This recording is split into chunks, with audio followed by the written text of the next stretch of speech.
The readouts we are getting lead me to believe you are following a path created by an extremely large root. We're also getting some large supernatural readings. Yeah, be careful.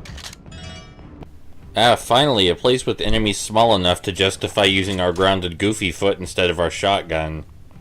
Most other melee enemies aren't weak enough to justify using the grounded Goofy Foot over the shotgun, and they're usually in smaller numbers, but these guys are really small and weak. So using the shockwave provided by our grounded Goofy Foot is perfect. At least you got to see it used for something. There are a couple of flying enemies mixed in amongst them, presumably so you can't just go crazy with the grounded Goofy Foot. So this level has a fairly diluted atmosphere. It's not bad by any means, but it doesn't have that much level variety going for it. But it does segue into a level with a lot of level variety and a very interesting level theme. It's also very short. This is a very short level. Hey, did you see how we picked up more biocide there? I'm not even going to bother complaining at this point. I will complain that these shrub enemies are completely the hell out of place now that we're out of the mall, and they probably shouldn't be here. That's a little irritating. So, this is actually kind of the standard molten platforms on lava thing. You know, hardened rock platforms floating across lava. Surprisingly common trope in video games. I'm not sure what these rocks are doing here, why they're floating in this orange goo, what this orange goo is. But this is basically a shooting gallery to break all the green pods so we can open the root door. Oh, I just remembered something. This level, and the next few levels until the end of the game, have a lot of those rolling, exploding head enemies, and I mean a lot of them. If there's any area with a seemingly empty hallway, it's a fair bet that there are exploding heads coming your way. That's just how consistent it is for these last few levels. I tried to memorize the locations of all of them, sometimes I didn't. I'm glad they gave us something to use the grounded Goofy Foot for. I'm not sure whether it was intentional, but it seems that way to me. As I said, all the green pods are fairly obvious outside of that one location in the mall, the food court. Very easy to see. It helps that this level is kind of cramped and linear. Not that the game is non-linear ordinarily. Hey look, a seemingly empty hallway with rolling heads in it. They deal a hell of a lot of damage. They drop a little bit of health, but not enough to justify getting hit. They've also gotten way more threatening since the first time we were confronted with that enemy type. That reminds me, you might notice the enemy variety is one of the biggest drawing points to this game. The back of the case actually advertises this. They say this game has 46 different enemy types, or 49, I can't remember which, and I didn't count, but I believe them. In this next room, we're going to be encountering those enemy spawners again, and just like back in the sawmill, we're going to have to defeat them to proceed. This again draws back to DJ's arena shooter roots, although in the original Death Jr., instead of destroying all of the enemy spawners, you would instead destroy a certain number of enemies. I suppose destroying all of the enemy spawners is just another method to achieve the same thing, arguably a slightly more interesting method. But with our shotgun, it's done so quickly that it doesn't have time to get old. Hey, I found some more out about the cocoon. Looks like people all around are missing. I think they've been kidnapped and cocoonized, placed in the cocoon. Yes, the subjects are placed in the cocoon and enter into a chrysalis stage, at which point they can become food for Fury and her brood, or will metamorph into a subject entirely loyal to Fury. Which is an aberration of nature. Cocoons are used to transform a creature from one stage in its development to another, not to transform a creature from its current form into another mindless one. Don't worry, DJ. We still have time.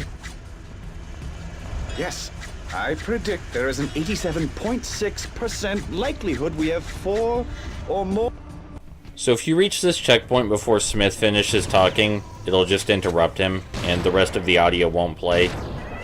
That being said, it's good to see that DJ's writing is back in form. That was some really good dialogue back there, and it also explained those security guard enemies that we saw back in the mall. Fury's cocoons are not only draining the life force of some people, but also turning them into monsters for her. And the way the characters react to that information is entertaining. And further develops their, character.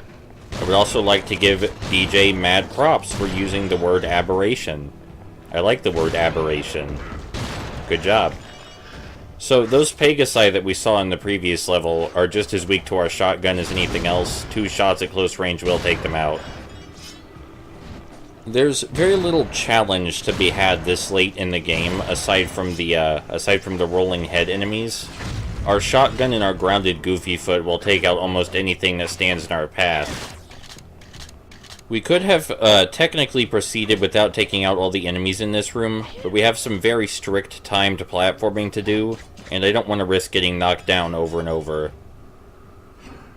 So you remember those platforms from Mega Man? You know, the ones that disappear, and then the next one appears? That's what this is, but in 3D.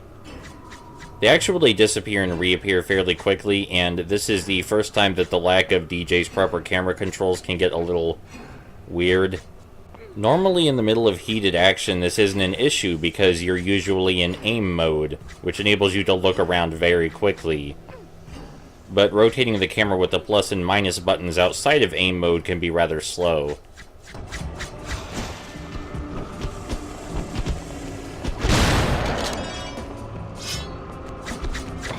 I've been here before. It's the River Styx. My dad took me to a company barbecue down here once. The River Styx? What would Fury be doing down here? Well, Dad says the River Styx is how all souls are transported to and from the afterlife. Remember that whole draining human life force thing? She could suck the whole river dry.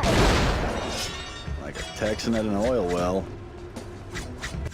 Again, it's good to see that Death Jr.'s writing is back where it belongs. It's back to being clever, having good character and world development. I appreciate it. Thank you. I can say your writing is good again.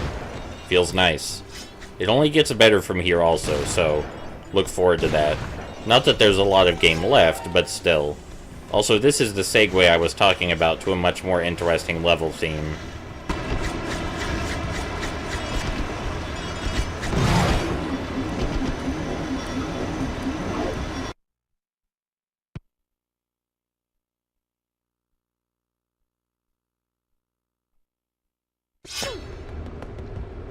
All TV stations are out.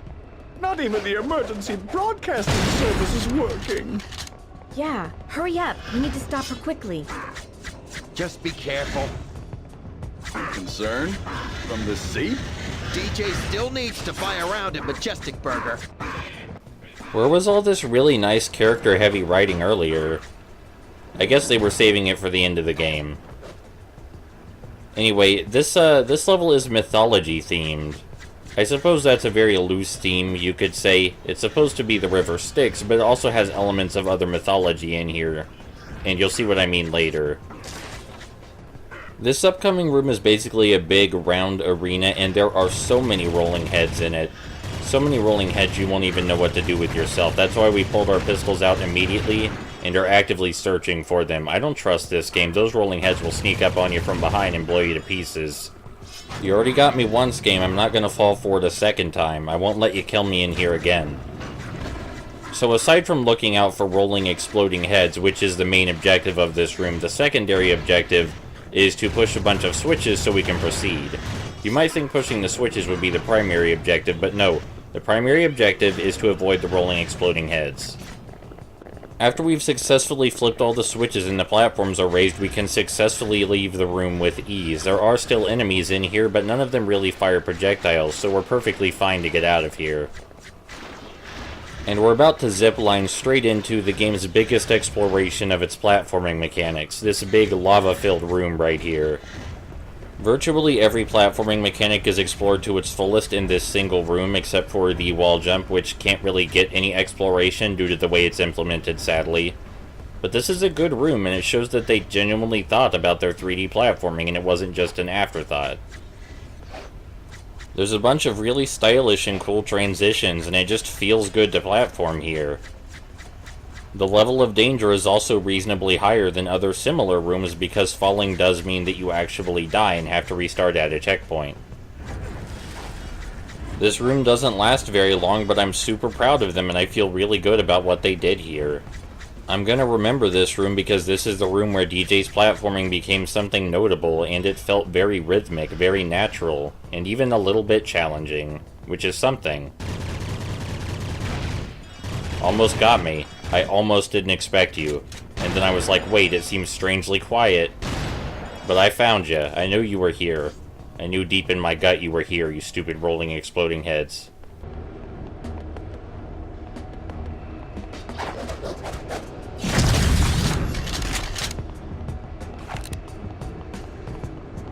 Look, it's a Benatar! You mean Minotaur. Whatever. So while it is cute to see a Minotaur enemy type in this game, they're really just, they're really simple enemies. So simple that I managed to get them stuck on the stairs very consistently while playing the game. Yeah, they don't know how to get back up here. And I thought it was worth showing off that the AI was just too stupid to jump up the stairs. A lot of the enemies will actually jump after you, so I don't know why the Minotaur doesn't have the AI for this.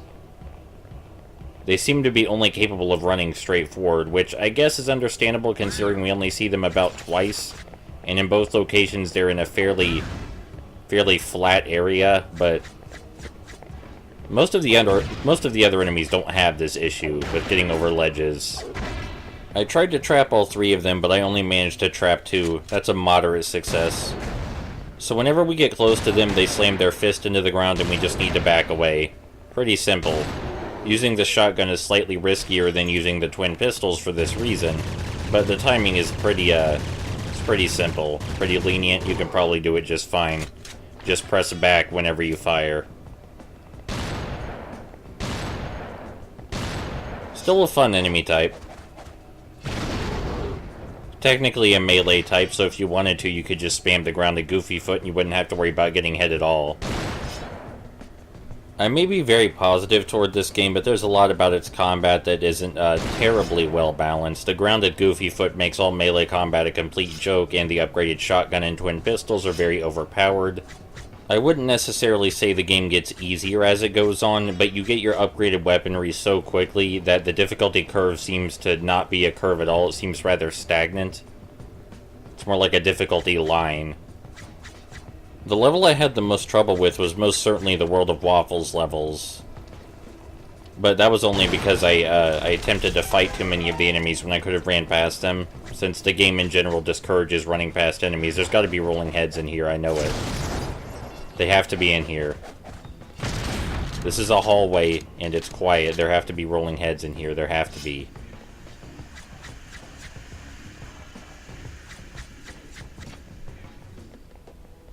Why am I not pulling my gun out? Why am I not pulling my gun out? Apparently, past me forgot there were rolling heads in here, even though future me, which is me right now, even though I knew the rolling heads were in here. Apparently past me forgot the lesson we already learned, which is if there is a hallway and it is quiet, there are rolling heads. Frankly, I don't know how I could be so foolish. Someone always has to be vigilant for rolling exploding heads. Even in real life, you need to be hyper-vigilant for rolling exploding heads. You don't know when they could come up. Whoa, Fledgathon! The River of Fire! That's not on the tour. This place ain't half bad for the sights. I agree with Pandora entirely. The sights in this level are quite remarkable and I enjoy them. Anyway, DJ turned into an arena shooter again, and we have to destroy all the enemy spawners to proceed. There's also a new enemy type here, this weird eye stalk thing. The eye stalk thing fires a single projectile or sweeps its long eye stalk at us if we get close.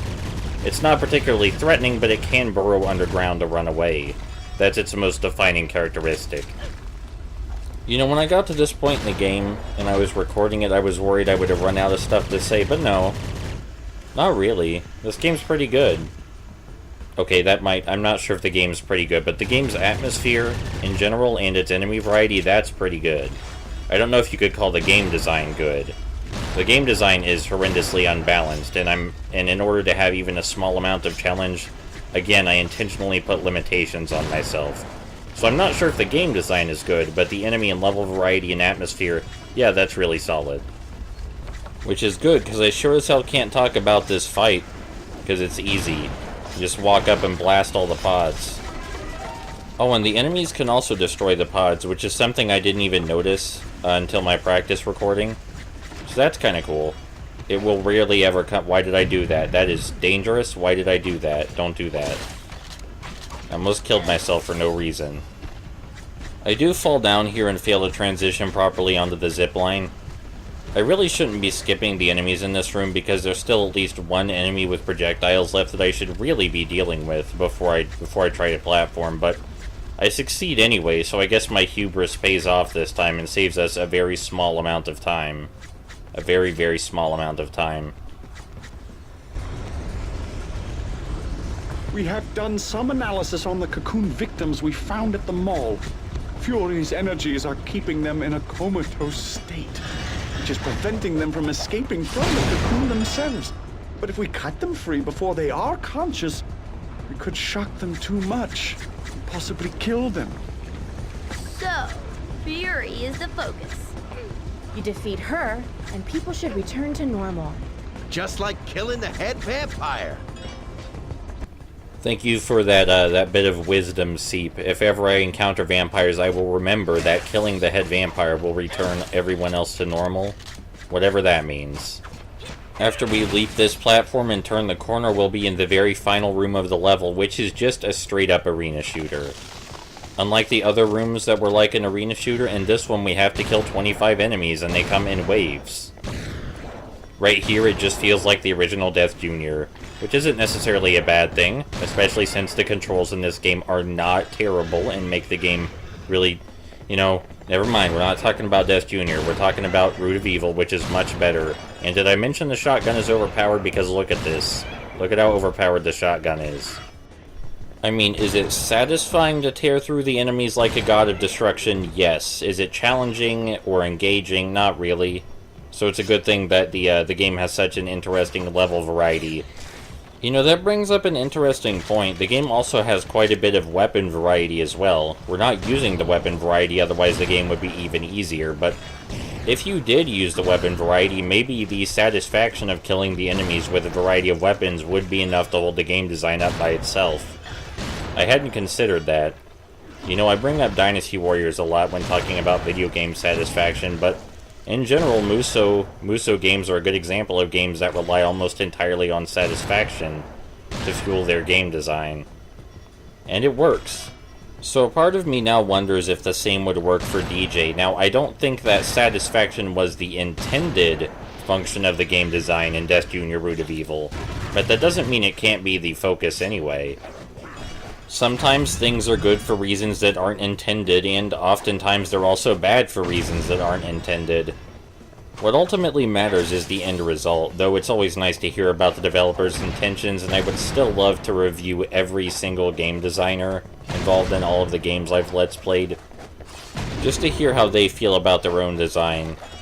Some of them probably wouldn't like the things I have to say, but it's still nice to hear the things they have to say, because it offers an interesting perspective, and maybe they would say something I hadn't thought of. Not something that would change my opinion of the design, probably, but you never know.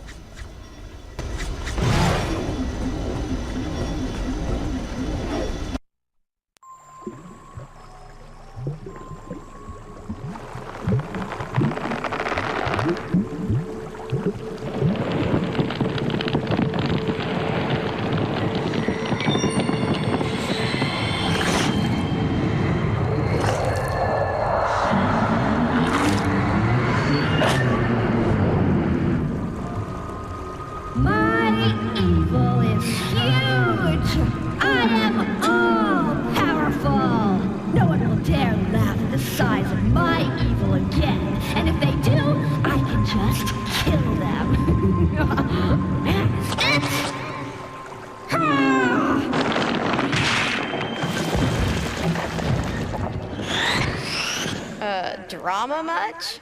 Man, she sucks.